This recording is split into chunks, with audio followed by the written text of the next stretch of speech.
सब लोगों ने एक फिल्म देखी होगी बॉम्बे, उसमें एक हिंदू पत्रकार था और एक मुस्लिम लड़की से इश्क हो गया। वो कुरान शरीफ पढ़ रही थी, उस लड़के ने कुछ बजाया और वो कुरान शरीफ खुला छोड़ के, देश में आग लग गई, इस्लाम खतरे में आ गया। क्योंकि मुस्लिम लड़की हिंदू लड़के के पीछे कैसे भाग सकती है? ये तो भाग ही नहीं सकती। वो तो सही कह रहे, नहीं भाग सकती। क्यों भागेगी? तो आप लाख उस पर मुलम्मा चढ़ाते रहे, 100 में से कोई एक काम ऐसा हो गया हो तो खुश हो जाए। तो AR रहमान साहब अच्छे खासे हिंदू थे, कन्वर्ट होने के बाद उनकी एक बेटी जो है आसिया अंद्राबी की तरीके से बंद रहती है बिल्कुल बुर्के में। फिल्म इंडस्ट्री के आदमी, मॉडर्न आदमी है, वहां मॉडर्निज्म खत्म हो जाता है।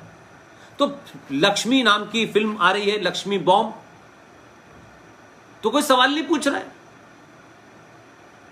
अगर ये मोहम्मद बॉम्ब आ जाता तो इस देश में बम फट जाते, तो सेकुलरिज्म खतरे में हो जाता। तो मेरा कहने का सेंस ये है कि भाई, एक गदर फिल्म भी आई थी, मैंने सुना है, उसमें एक सरदार को एक मुसलमान शकीरा नाम की लड़की से इश्क हो जाता है, वो प्रेग्नेंट हो जाती है। इस पे मनी रत्नम नाम के उस डायरेक्टर प्रोड्यूसर के घर पे बम धमाका फेंका, थिएटर्स में आग लगाई। क्योंकि यह कैसे मुमकिन है कि एक मुसलमान लड़की सिख या हिंदू की बीवी बन जाए और वो प्रेग्नेंट भी हो जाए? वाह वाह वाह, ये तो इस्लाम खतरे में पड़ गया। इस सोच के साथ आपको लड़ना है। इसलिए आप दो चीजों का भेद करें कि सनातन क्या है, राष्ट्र क्या है और राष्ट्र की प्रायोरिटीज क्या हैं। इसलिए अपनी युवा एनर्जी को मूर्खतापूर्ण ऐसे कामों में, हम घर वापसी में लगे हुए हैं। आप घर वापस लाते हैं एक, घर से चले जाते हैं 15। अपने घर में रहते हुए इस तरीके के संस्कार डालें। अपनी मां अपने पिता के साथ बैठें, माएँ अपनी बेटियों के साथ बात करें, उनके मन में जो बदलाव हो रहे हैं उस पर बात करें, खुल के बात करें। और बेटी की शादी को एक सामाजिक समस्या और एक पारिवारिक समस्या न बनाएं, ताकि उस बेटी को लगे कि मेरे कारण घर में संकट हो गया है। आपसे ज्यादा गरीब है दूसरे लोग, उनके यहां संकट नहीं होता, लेकिन क्योंकि हमने इतने नौटंकियां कर ली हैं, गोत्र गोत्र में गोत्र गोत्र में गोत्र, आप मिलाते रहिए, उम्र निकल गई, गोत्र नहीं मिला आपको। और जिंदगी की कुछ नेचुरल चीजें होती हैं कहीं चली गई, फिर आप वापस लाने में लगे। कहां जाएं, ये कौन किसको लेने जा रहे हैं? सही काम करिए। इसलिए आज सनातनियों के पास, आपके हिंदू युवा वाहिनी मंच से मैं एक ही आह्वान करना चाहता हूं। 2 अक्टूबर को गांधी भी पैदा हुए थे और 2 अक्टूबर को लाल बहादुर शास्त्री भी पैदा हुए थे। गांधी का कुछ एजेंडा आप इस्तेमाल करिए। आपने एक बहुत बड़ी कंपनी ने अभी एक विज्ञापन छापा जिसमें वो लव जिहाद था, आपने सामूहिक ताकत दिखाई, कंपनी को माफी मांगनी पड़ी और उन्होंने विज्ञापन वापस ले लिया। ना इसमें आपको गोली चलानी है, ना डंडा चलाना है, ना गाली देनी है। पिक्चर वही सफल होगी जो 100 करोड़ हिंदू देखेंगे। पिक्चर वो सफल ही नहीं होगी जो हिंदू को नहीं देखेंगे। ये देखते हैं कितने पंचर जोड़ने वाले फिल्म देखने जाते हैं। इनकी औकात है कि 400 रुपए की फिल्म देखें।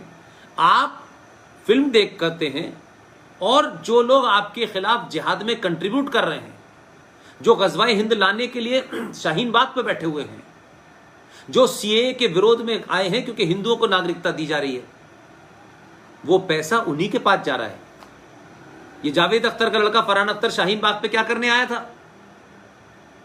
या आमिर खान मक्कार वहां टर्की में क्या करने गया था जहां इस वक्त भारत विरोधी कार्रवाई चल रही है? तो आप पैसे अपने कहां पहुंचा रहे हैं? क्या आपके पास फिल्म देखने के लिए फिल्में नहीं है? और नहीं है तो ऐसे हालात करिए, अगर 100 करोड़ लोगों में से 50 करोड़ लोगों ने तय कर लिया कि हम किसी जिहादी की फिल्म नहीं देखेंगे। जिस पैसे से जिहाद और इस्लामिक आतंकवाद मजबूत हो रहा हो, जो दाऊद के इशारे पर नाचने जाते हो दुबई के अंदर, उन तमाम लोगों को तो आपने बनाया। ये भूखे नंगों के पास पैसा कहां था? ये दिलीप कुमार का बाप तो फल बेचता था, कहां पैसा था इसके पास? कहां से आया था? तो सवाल यह है कि आप करना नहीं चाहते। अरे वो लड़ाई तो लड़ सकते हैं जिसमें आपको कुछ नहीं करना, बिस्तर पर लेटे लेटे ही तो सिर्फ आपको करना है। अभी एक फिल्म आई थी सड़क 2, आपने उसे ऐसा टू द पॉइंट जवाब दिया कि वो सड़क पे आ गई। ये अवेयरनेस आपको घर बैठे भी जिता सकती है। सब लोगों का काम नहीं कि बंदूक लेके जाएं। बंदूक लेकर के जो लोग काम कर रहे हैं वो बॉर्डर पे काम कर रहे हैं, पुलिस अपना काम कर रही है। और जिस दिन आप एक राय खड़े हो जाएंगे, ये पुलिस के आदमी जो आपको डंडा मारते हैं और मुसलमान की एफआईआर लिखने से इनके हाथ कपकपा जाते हैं, मुसलमान के खिलाफ इनको बोलने में हाथ कपकपा जाते हैं, क्योंकि 70 सालों में दलाल नेताओं ने इनको बौना बना दिया है। भारत की पुलिस बहुत बहादुर है, बहुत बहादुर है। वो कहते हैं कि हमें छूट ही नहीं है, हमारे ऊपर दबाव है इतना। इस देश के राजनीतिक लोगों का, मक्कारों का, दलालों का सेकुलरिज्म की भरपाई इस देश की पुलिस अपनी जान देके गंवा रही है। इस देश की व्यवस्था जान देके उसकी भरपाई कर रही है। ये सेकुलरिज्म नहीं हो गया, हिंदुओं के कत्ल करने और खत्म करने का एक बहुत बड़ा एजेंडा है, जिसमें आप अपने बाप को गाली दें, आप अपने पूर्वजों को गाली दें, आप अपनी मां बहनों की रक्षा ना कर सकें, यह सेकुलरिज्म है। इसलिए सनातन के मानने वालों, अपनी भूमिका को पहचानो। अभी कहीं नहीं जाना है। अभी सिर्फ गांधी के नॉन वायलेंस से इस देश के अंदर अगर एक शाहीन बाग बनेगा और बनाने की कोई हिम्मत करेगा तो सुप्रीम कोर्ट डर जाएगी, सरकार भी खामोश रहने लगेगी। अगर एक शाहीन बाग बने तो इस देश में 50 शाहीन बाग हिंदुओं को खड़े कर देने हैं। देखते हैं कौन क्या करता है। इसलिए मैंने कहा कि जब आपने अपने जहन को बदला, अपने मन मस्तिष्क को बदला, तो 2014 पैदा किया आपने, और आपने 2019 को मजबूत कर दिया जो कमी थी। तो फिर देश का गृह मंत्री भी वो आया जो कड़ी निंदा नहीं करता था। आपका दबाव और आपकी ताकत जब पीछे खड़ी हो जाएगी, वो ये देखेंगे कि हमें अब चुनाव जीतने के लिए किसी की ठोड़ियों में हाथ नहीं डालना है। ये 50 करोड़ लोग खड़े हैं, और अगर हमसे 10 गलती भी हो गई तो ये हमें माफ कर देंगे, क्योंकि हम इनके इग्नोर नहीं कर सकते, इनकी भावनाओं से नहीं खेल सकते।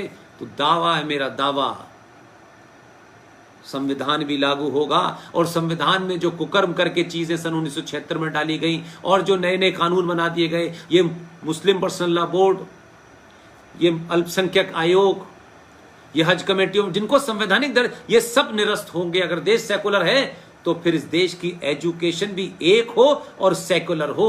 फिर ये कुरान जैसी वो किताब जो दुनिया के लिए खतरा है, कुरान जो जिहाद सिखाता है, जो हेट्रेड सिखाता है, जो कत्ल करने की कोशिश करता है, फिर ये किताब क्यों पढ़ाई जाएगी? इलाहाबाद हाई कोर्ट ने 2011 में एक फैसला दिया था जिसकी चर्चा मैं कर रहा हूं। दिल्ली में बहुत सारे टेलीविजन के लोग आए हैं, लेकिन वो बता नहीं पा रहे हैं। वो कुरान शरीफ को गीता से जोड़ रहे हैं। इलाहाबाद हाई कोर्ट ने एक लंबी सुनवाई के बाद यह फैसला दिया कि गीता राष्ट्रीय ग्रंथ है। लंबी लंबी दाढ़ियां, छोटा भाई का पजामा, बड़े भाई का कुर्ता पहने, गोल टोपी लगाने वाले कुछ आ गए, कुछ वो मक्कार कन्वर्टेड ईसाई, नाम क्या है इनका, बिशप रामलाल, ये सब पहुंच गए इलाहाबाद हाई कोर्ट में। हाई कोर्ट के चीफ जस्टिस ने कहा बताइए, जो बेंच थी उन्होंने कहा बताइए इसमें धर्म क्या है। उसकी बड़ी पढ़ाई की, पूरा ट्रांसलेशन किया, न कोई क्रिश्चियन न कोई मुसलमान ये साबित कर पाया कि गीता कोई धार्मिक किताब है। उन्होंने कहा ये राष्ट्रीय ग्रंथ होना चाहिए। उसके बाद उन्होंने अपील नहीं की। उनको मालूम था कि अगर हम अपील करेंगे सुप्रीम कोर्ट में तो फिर देश के अंदर तो ये सब जगह लागू हो जाएगी। चुपचाप रहे, इलाहाबाद हाई कोर्ट के फैसले को चैलेंज नहीं किया। जस्टिस एसएन श्रीवास्तव ने जब यह फैसला दिया, ये बात अलग है कि उनको बाद में गार्ड मिले, उनके ऊपर कई हमले भी हुए और उनकी जान को खतरा रहा, लेकिन इलाहाबाद हाई कोर्ट के इस फैसले को मध्य प्रदेश सरकार ने माना और उनके यहां राष्ट्रीय ग्रंथ घोषित हो चुका है। लेकिन जो लोग आज कुरान शरीफ की गीता से तुलना करते हैं वो महामूर्ख हैं। ये वैसे ही है जैसे सनातन की बात आप करते हैं और धर्म को मजहब से जोड़ने लगते हैं, और मजहब को धर्म से जोड़ने वाले और कुरान को गीता से बराबर करने वाले ये वैसे ही है जो नाली का मुकाबला समुंदर से कर रहे हैं। नाली एक मजहब है और समुंदर एक धर्म है, इतना फर्क है। इसलिए गीता किसी धार्मिक किताब का नाम नहीं है, किसी की धर्म किताब नहीं। उसमें धर्म के बारे में कुछ, आपके कर्तव्यों के बारे में बताया गया है, आपको धर्म के बारे में, कि आपका धर्म क्या है। धर्म मीन्स आपकी ड्यूटी क्या है, आपका कर्तव्य क्या है, यह बताया गया उसमें। इनकी तरह नहीं बताया गया। पहला कलमा तैयब तय्यब पाक ला इलाहा इल्लल्लाह मोहम्मद रसूलुल्लाह, अल्लाह के सिवा किसी दूसरे की इबादत नहीं हो सकती। क्यों नहीं हो सकती भाई? आप कौन है? 1400 साल पहले आए, उससे पहले कोई नहीं था। कौन थे? इनसे पूछिए कि प्रॉफिट मोहम्मद साहब के अब्बा अम्मी का नाम क्या था, नाना दादी का नाम क्या था, वो क्या थे उससे पहले, क्या थे वो, पता है ना? हमको तो मालूम है कि काशी के मंदिर में क्या है, अयोध्या के मंदिर में क्या है, मथुरा के मंदिर में क्या है, काबे में क्या रखा है, बताएं। और इस्लाम के बारे में दुनिया को बताएं, सबको बताना है। तो जैसे महाभारत सीरियल बना, रामायण सीरियल बना, एक प्रॉफिट मोहम्मद साहब की जिंदगी, इस्लाम कैसे फैला, जंग बदर क्या थी, कारवां किसने लूटा, किसने किसको मारा, करबला की लड़ाई क्या हुई, मोहम्मद साहब के खानदान के जिन लोगों को मारा गया, उनके खानदान की औरतों को बिना चादर, बिना पर्दे के, नेज़ों के ऊपर, बड़े बड़े उस पे ऊपर, नेज़ों के ऊपर उनकी गर्दनों को लटका के जो शाम की इस गलियों में घूम रहे थे, तो किसी को आंसू नहीं आए? किसी को इस्लाम याद नहीं आया?